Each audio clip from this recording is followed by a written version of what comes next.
अब वक्त आ गया है कि धर्म गुरु भी खुलकर सामने आए। यह कैसी एकता है जहां भक्ति की जाति की नंगी तलवार से लहूलुहान कर दिया जाता है। यह उस धर्म की हार है जो वसुधैव कुटुंबकम का संदेश तो देता है, लेकिन अपने ही घर में जातिवाद की दीवारें तोड़ नहीं पाता। इन सब का गुनाह इतना था कि इनका जन्म किसी ब्राह्मण जाति में नहीं, किसी और जाति में हुआ। क्या ऊंची जातियों के लोगों को भी खुलकर सामने नहीं आना चाहिए? क्या देश के प्रतिष्ठित संतों और धर्मगुरुओं को ऐसी घटनाओं के खुले शब्दों में निंदा नहीं करनी चाहिए? मंदिरों में आज भी गांव में कई जगहों पर दलितों को घुसने नहीं दिया जाता। क्या भगवान की भक्ति करने का ठेका सिर्फ ब्राह्मणों ने ले रखा है? ब्राह्मणों के गांव में सिर्फ ब्राह्मण ही कथा कर सकता है? ये सवाल उन लोगों के लिए है जो खुद को किसी ऊंची जात का मानते हैं और सोचते हैं कि धर्म, भक्ति और भगवान सिर्फ उनके हैं। ये सवाल इसलिए भी जरूरी है कि 21वीं शताब्दी में भी जातिवाद का जहर समाज में इतने भीतर तक है कि लगता है ये आने वाले 1000 सालों तक भी नहीं निकलेगा।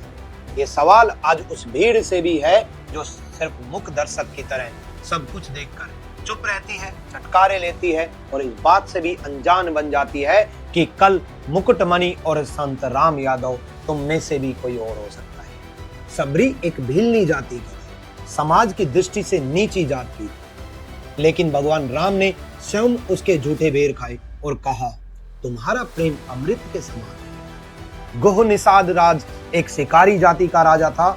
जब श्री राम वनवास जा रहे थे तो उन्हें गंगा पार कराने वाला कोई नहीं था, लेकिन गोह ने उनके नाव दी, उन सेवा की और राम ने उसे गले लगाया। खुद वाल्मीकि पहले एक डाकू थे और समाज में उनकी कोई जात नहीं थी और उन्होंने तपस्या की और भगवान का नाम जप कर रामायण जैसी पवित्र ग्रंथ की रचना की। कबीर, मीरा, नामदेव, तुकाराम ये सभी संत थे जिनमें से कई निचली जाति से थे, लेकिन भगवान ने उनकी भक्ति को स्वीकार किया। अगर भगवान जातिवादी होते तो इनकी भक्ति क्यों स्वीकार होती? धर्म और जाति के नाम पर धंधा करने वाले लोगों ने एक ऐसी ही घटना को अंजाम दिया जिसे जातिवाद का जहर कितना गहरा है और आप और मैं सोच नहीं सकते। इटावा के दादरपुर गांव में मुकुटमणि और उनके साथी संत राम यादव के साथ जो हुआ, शायद ऐसी ही घटनाओं से हिंदू धर्म को सबसे बड़ा खतरा है। ये हमला उन व्यक्तियों पर नहीं बल्कि सनातन के विचारों पर था, हमारी संस्कृति पर था, सदियों से चलती आ रही हमारी आध्यात्मिक विरासत पर था। गांव में श्रीमद् भागवत कथा का आयोजन किया था। कथावाचक मुकुटमणि और उनके साथी संत राम यादव भूल गए थे कि उनकी जाति उनको भक्ति करने का अधिकार नहीं देती। पहले ही दिन उन्हें मंच से बुलाकर उनकी जाति पूछी गई। भगवान के ठेकेदारों ने उनकी जात पता चलते ही उनकी भक्ति को अपवित्र घोषित कर दिया। 50 से ज्यादा लोगों की भीड़ ने आकर उन पर हमला कर दिया। लात, घुसे, चप्पल से पीटकर उस कायर भीड़ ने अपने शौर्य का सबूत और पराक्रम का पेश किया। मुकुटमणि की चोटी काटी, सर मुंडवाया और पेशाब छिड़क कर उनको भक्ति करने की गुनाह की सजा दी, क्योंकि उन्होंने अपनी जात छुपाई। सजा कम लग रही थी तो एक महिला को बुलाकर उनके पैरों में नाक रगड़वाई, बच्चों के पैरों में सिर रगड़वाकर माफी मंगवाई गई ताकि बच्चों को भी जातिवाद की पितृसत्ता का हमेशा याद रहे। जाति के सूबेदारों ने इस घटना का वीडियो सोशल मीडिया पर भी डाला। वीडियो वायरल भी हुआ। वीडियो में भीड़ घटना पर तालियां बजाती हुई दिखाई दी। समाज के दर्पण में वो भीड़ हमें जाति का असली चेहरा दिखा रही है। इसलिए सवाल उस भीड़ से भी है। उस भीड़ की संवेदनशीलता हमारे सनातन धर्म में फैले जहर को साफ साफ दिखती है। वो भीड़ ही हिंदू धर्म के लिए सबसे बड़ा खतरा है। ये सब देखकर भी अगर आप और हम चुप हैं तो हम अपने धर्म के लिए उतने ही खतरनाक हैं जितनी वो भीड़ थी। आज भी समाज में लोग इस घटना को जायज ठहराएंगे कि झूठ बोला गया।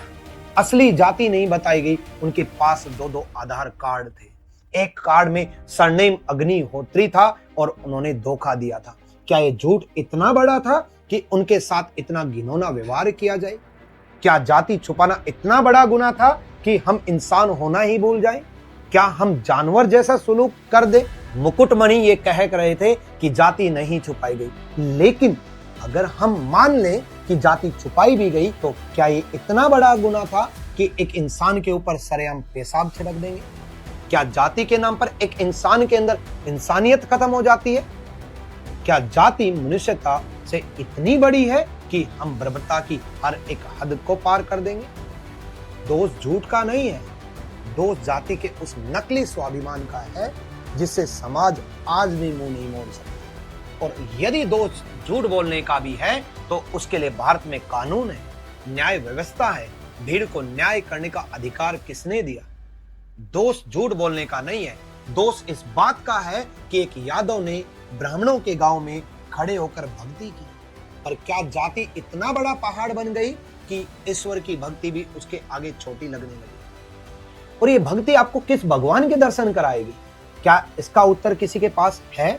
जिस दिन ऊपर आपके कर्मों का हिसाब होगा उस दिन पूछ लीजिएगा कि जाति के आधार पर भक्ति करना पुण्य था या पाप। और कितनी बेशर्मी से बयान दिए जा रहे हैं कि एक ब्राह्मण के गांव में यादव होकर भगवान का पाठ करने की तेरी हिम्मत कैसे हुई? क्या सनातन धर्म की किसी भी शास्त्र में लिखा है कि फलानी जाति का व्यक्ति फलानी जाति के गांव में जाकर पूजा पाठ नहीं कर सकता? जातिवाद धर्म का दुश्मन है क्योंकि इसकी पहचान भक्ति से नहीं, जन्म से होती है। जब एक कथावाचक को केवल उसकी जाति के कारण नीच कहा जाता है तब धर्म का यह घिनौना चेहरा हमारे समाज के सामने नंगा खड़ा हो जाता है और उस धर्म का असली पवित्र स्वरूप कहीं पीछे धुंध में खो जाता है। और शायद यही सोच, यही संकीर्ण मानसिकता हिंदू समाज के बिखरने का सबसे बड़ा कारण बन रही है। हम चाहे जितनी भी ऊंची ऊंची बातें कर लें कि हमें हिंदू राष्ट्र का निर्माण करना है, लेकिन सच्चाई यही है कि उस राष्ट्र में अगर आप किसी तथाकथित नीची जाति से आते हैं तो आपके हिस्से का सम्मान नहीं बल्कि जातिवाद के नाम पर अपमान, तिरस्कार और यहाँ तक कि पेशाब तक मिलेगा।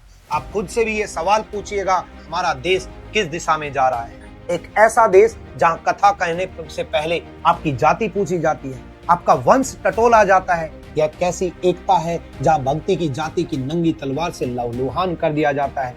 इटावा की घटना हमें हमारी औकात दिखा रही है कि हम धर्म के नाम पर कितना हिसाब किताब करने वाले समाज बन चुके हैं। वसुधैव कुटुंबकम यह आज सिर्फ जुमलेबाजी बनकर रह गया है।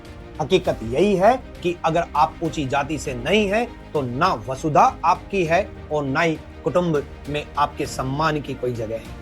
यह सोच, यह मानसिकता न तो धर्म की है न भक्ति की है, यह तो बस अज्ञानता के अभिमान की उपज है जिसे हम जाति का नाम देकर पीढ़ियों से ढोते आ रहे हैं। यही जातिवादी सोच हमारे धर्म और समाज को भीतर से खोखला कर रही है। जो समाज अपने ही लोगों को जाति की दीवारों में बांटता है वह समाज कभी भी एक मजबूत राष्ट्र का निर्माण नहीं कर सकता। आज कुछ लोग इसके खिलाफ आवाज भी उठा रहे हैं, पुलिस कार्रवाई भी कर रही है, कुछ गिरफ्तारियां भी हुई हैं, नेताओं की बयानबाजी भी चल रही है। क्या यह सही न्याय है? क्या सिर्फ बयानबाजी और कुछ गिरफ्तारियां ही काफी है? क्या समाज की चुप्पी हम सबके लिए चिंता का विषय नहीं होनी चाहिए?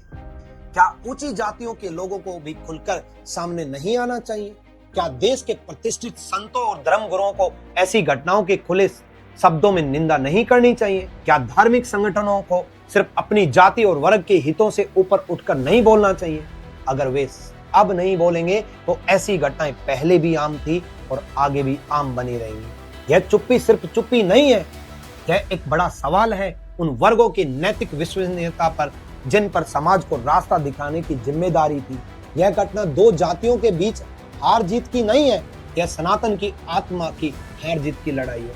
यह उस धर्म की हार है जो वसुधैव कुटुंबकम का संदेश तो देता है लेकिन अपने ही घर में जातिवाद की दीवारें तोड़ नहीं पाता। एक फिल्म के एक छोटे से दृश्य पर समाज धर्म के नाम पर उबल पड़ता है, लेकिन जब एक कथावाचक पर पेशाब फेंका जाता है तो समाज की भावनाएं आहत नहीं होनी चाहिए। और ये कोई पहली बार हो रहा है। मंदिरों में आज भी गांव में कई जगहों पर दलितों को घुसने नहीं दिया जाता। अगर दलित दूल्हा शादी ब्याह में घोड़ी पर चढ़कर आए तो उसे लहूलुहान कर दिया जाता है। स्कूलों में अब भी कुछ जगहों पर दलित बच्चों को पीछे बिठाया जाता है या अलग बर्तन में मिड डे मील दिया जाता है। कई गांवों में दलितों को चप्पल पहनकर या छाया डालकर ऊंची जात के सामने चलने की इजाजत नहीं है। दलितों के हाथ से बना खाना ऊंची जात के लोग नहीं खाते, यहाँ तक कि शादी ब्याह में रसोई से निकाल दिया जाता है। कई जगहों पर दलित मृत शरीर को जलाने के लिए शमशान तक नहीं ले जा सकते। अलग शमशान की परंपरा है और इन सब का गुनाह इतना था कि इनका जन्म किसी ब्राह्मण जाति में नहीं, किसी और जाति में हुआ, जिससे समाज की दृष्टि से एक सम्मान देने वाली जाति नहीं माना जाता। क्या अब सारे ब्राह्मण समाज को और ऊंची जाति वालों को आवाज नहीं उठाना चाहिए इसके खिलाफ? और ये बहुत महत्वपूर्ण सवाल है, क्योंकि जब तक जातिवाद धर्म में घुला रहेगा तब तक धार्मिक सहिष्णुता केवल एक किताब की बात बनी रहेगी। अगर अब भी हम चुप रहे तो समानता और एकता जैसे शब्द बस खोखले नारे बनकर रह जाएंगे। समाज में असली बदलाव तब आएगा जब ऐसी अमानवीय और जातिवादी कृत्यों के खिलाफ कानूनी सख्ती से कार्रवाई करेगा। पुलिस को अब सबसे कठोर से कठोर कदम उठाने होंगे ताकि पूरे देश को यह स्पष्ट संदेश जाए कि कानून अब जातिवाद को बर्दाश्त नहीं करेगा।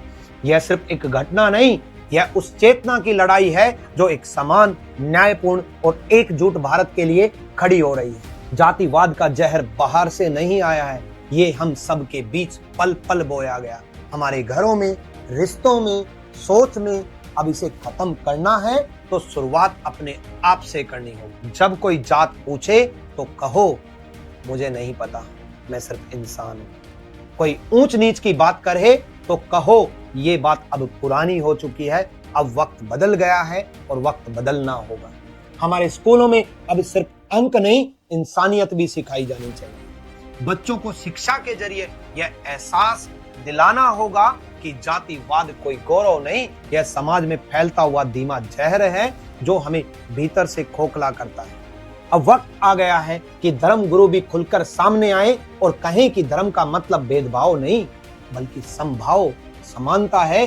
जातिवाद के खिलाफ अब हर वर्ग, हर जाति, हर समुदाय को उठ खड़ा होना होगा, क्योंकि यह लड़ाई किसी एक जाति की नहीं, यह लड़ाई इंसानी समाज की है। जिस दिन ये दीवारें टूटेंगी उस दिन भक्ति का असली उदय होगा और फिर उसी दिन जन्म होगा नए समाज का, एक नए भारत का, जो न्यायपूर्ण होगा, समभाव से भरा होगा और जहां हर आस्था को बराबरी से जगह मिलेगी।